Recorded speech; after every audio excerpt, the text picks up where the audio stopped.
Hi, church. Thank you for viewing this special message. Yesterday, we learned of an unthinkable tragedy that occurred in our community. 5 people were tragically murdered.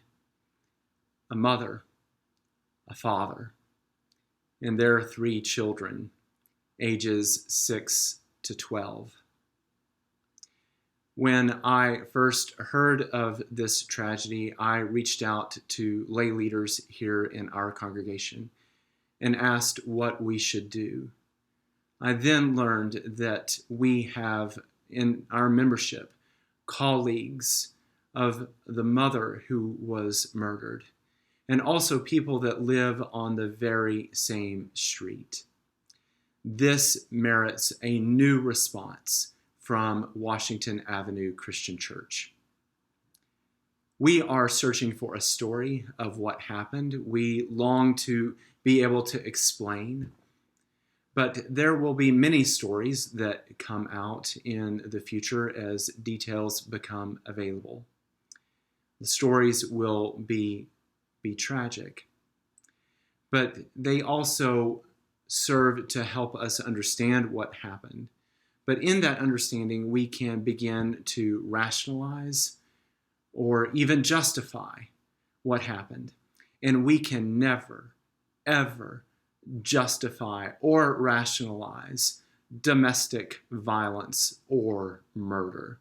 These things are antithetical to the gospel of Jesus Christ, the very best and most beautiful good news that we proclaim. We are in search, though, of a new story, a defining story that will win the day. That story is being written even now. It is already underway. Here is how it has taken shape so far.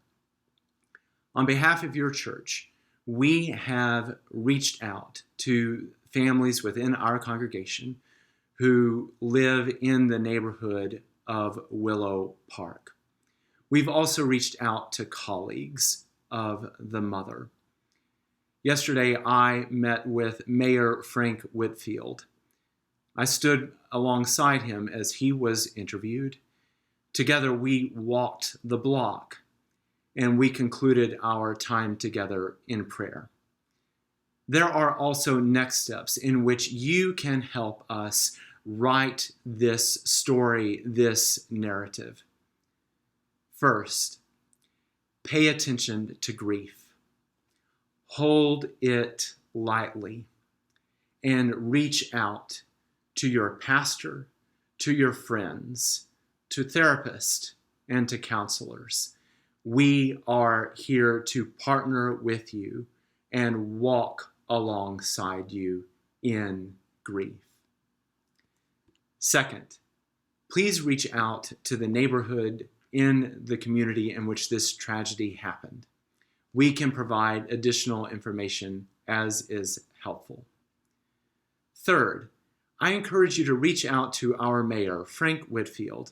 This is not a request to be partisan or political, but rather to show solidarity and support for our new mayor as he leads our city in this time of tragic grief, and also in and through the pandemics of COVID-19 and systemic racism.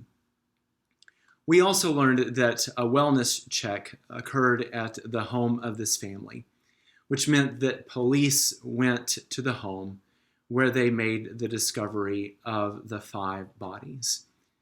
This is tragic and unconscionable and can induce trauma for our police officers. It is a difficult time to be a police officer right now.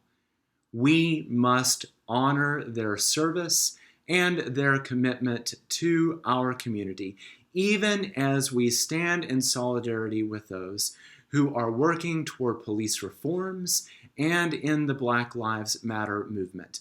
We can hold both. We must hold both. So I encourage you to reach out to our police department and show signs of solidarity and support as they navigate this most tragic happening in our community. Finally, I invite you to publicly proclaim and demonstrate the gospel good news, which is this.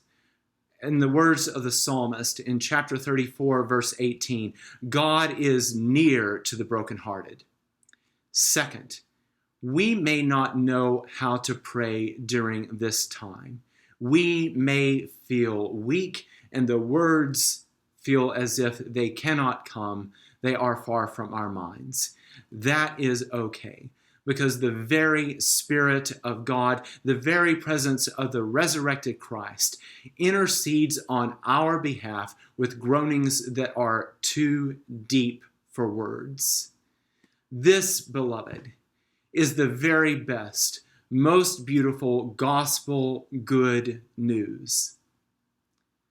Said differently, this is our story. This is our song. May we proclaim this story, this song, now and always. And may the peace of Christ be with you and be with the city of Elyria. Amen.